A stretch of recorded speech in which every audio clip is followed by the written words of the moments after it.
In the heart of a timeless Japan, nestled at the foot of a mountain that touched the clouds, lay a village known for its soul. It was a village of stone carvers, a place where generations had learned to speak the silent language of the earth. From their hands, granite and marble were not just shaped, they were awakened. The village's reputation was carved into every temple, every garden, every statue that stood as a testament to their mastery. At the edge of this village, in the quarry where raw potential was born, lay a stone that had been given a name: the Forsaken. It was a colossal block of granite, a chaotic giant of jagged edges and uneven color.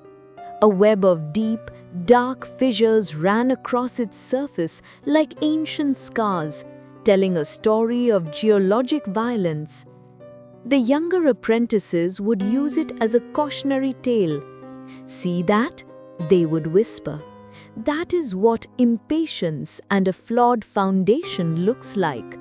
It is a stone with no spirit." Even the masters, men who could see dragons in river stones and serene gods in formless boulders, would approach the Forsaken, trace its cracks with their calloused fingers, and walk away with a slow, regretful shake of their heads. It was too wild, too broken. It was a canvas already ruined. Among the apprentices was a young man named Kenji. He was Master Kaito's student, a boy with gentle hands but a heart heavy with self-doubt. To Kenji, the stone was a mirror. He saw its awkwardness, its imperfections, and felt a painful kinship. He too felt like a flawed block, unable to live up to the legacy of his master. One morning, he stood before the stone, his voice barely a whisper. "Master," he said, turning to the old man who stood silently beside him, "why do we even keep it here? It serves only as a reminder of what cannot be done." Master Kaito, a man whose wrinkles held the wisdom of 1,000 stones, did not look at Kenji. His eyes, deep and patient, were fixed on the granite giant. "What if?" Kaito said softly, his voice like the slow grinding of stone on stone. Days turned into weeks.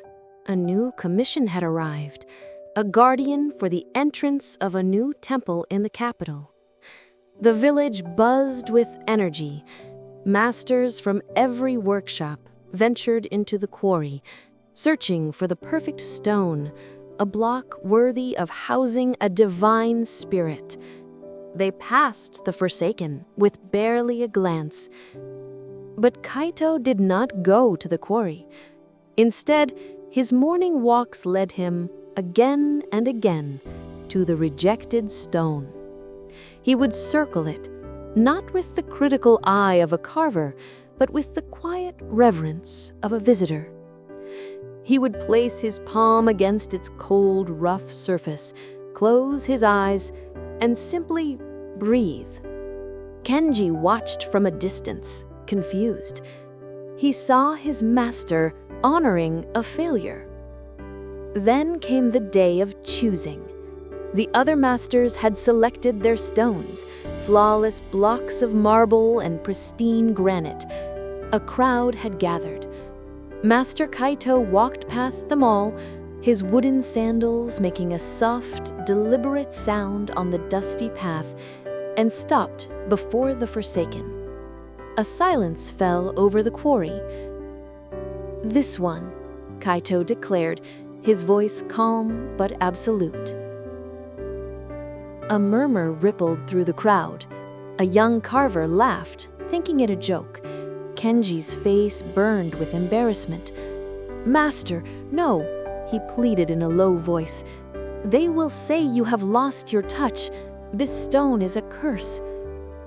Kaito finally turned to look at his apprentice. His gaze was not angry, but filled with a profound sadness. "The only curse, Kenji," he said, is to see only the flaws and to be blind to the form that lies sleeping within. We see this not only in stone, but in ourselves.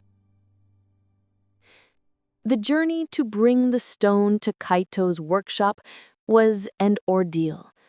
It was a monument to difficulty. Ropes strained, wooden rollers groaned, and the collective doubt of the entire village seemed to add to its impossible weight. Kenji, pulling alongside the others, felt his spirit sink with every inch they gained. This was a fool's errand. But as they finally settled the monstrous block in the center of Kaito's workshop, a strange tranquility filled the space. The dust settled, revealing the stone in its new home. It no longer looked forsaken, merely waiting. The days that followed were a symphony of steel on stone. But it was not a violent symphony. Master Kaito did not attack the granite, he communed with it. His first act was not to strike, but to clean. For a week, he and Kenji did nothing but wash the stone, clearing away the dirt and moss of 100 seasons, revealing the true texture and color beneath the grime. You cannot shape what you do not understand, Kaito explained as they worked. You must learn its history, its hardships, its strengths. You must listen to the story it tells. Kenji began to see. He saw how the colors, once thought ugly, swirled like storm clouds. He saw how the fissures, once seen as weaknesses, created patterns of immense power. Then the chipping began. Kaito's hammer and chisel moved with a lifetime of experience.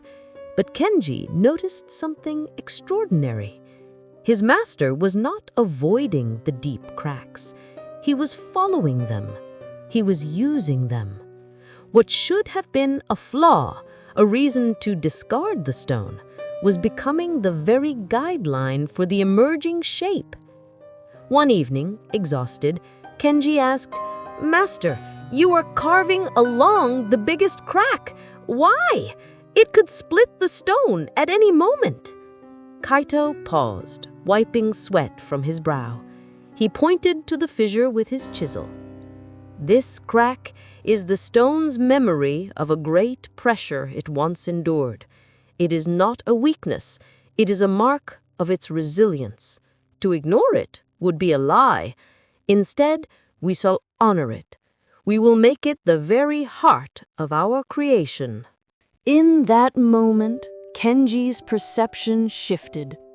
He looked at his own doubts, his own perceived failures, his cracks. He had spent his life trying to hide them, to carve around them.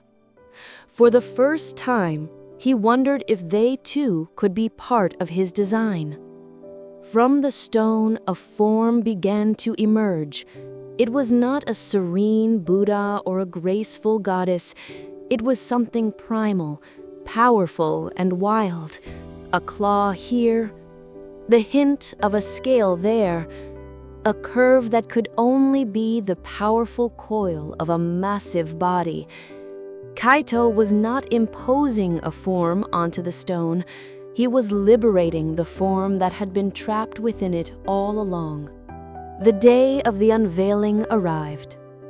The air in the village was thick with curiosity and skepticism.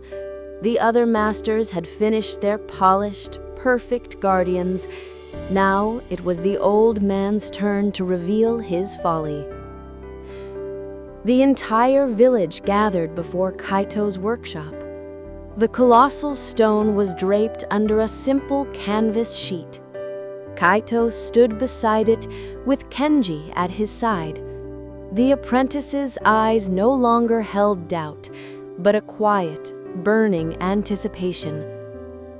With a simple nod, Kaito and Kenji pulled the rope. The canvas fell away.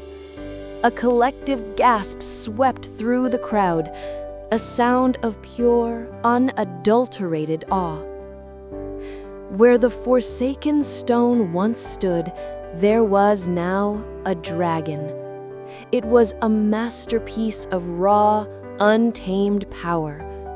It was coiled as if ready to spring towards the heavens, its body wrapping around an invisible mountain. The once ugly colors now gave its hide a dynamic, stormy texture.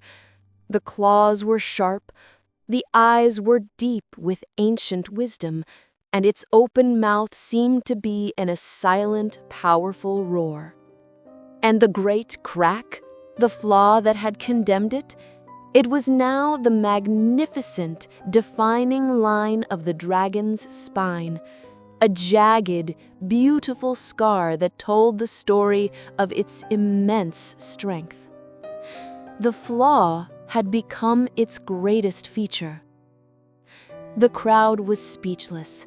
They were not just looking at a statue, they were looking at the soul of a stone, finally set free. After a long silence, a young villager turned to Kaito. "Master," he asked, his voice full of wonder, "how did you carve such a magnificent creature from such a worthless piece of rock?" Kaito placed a gentle hand on Kenji's shoulder.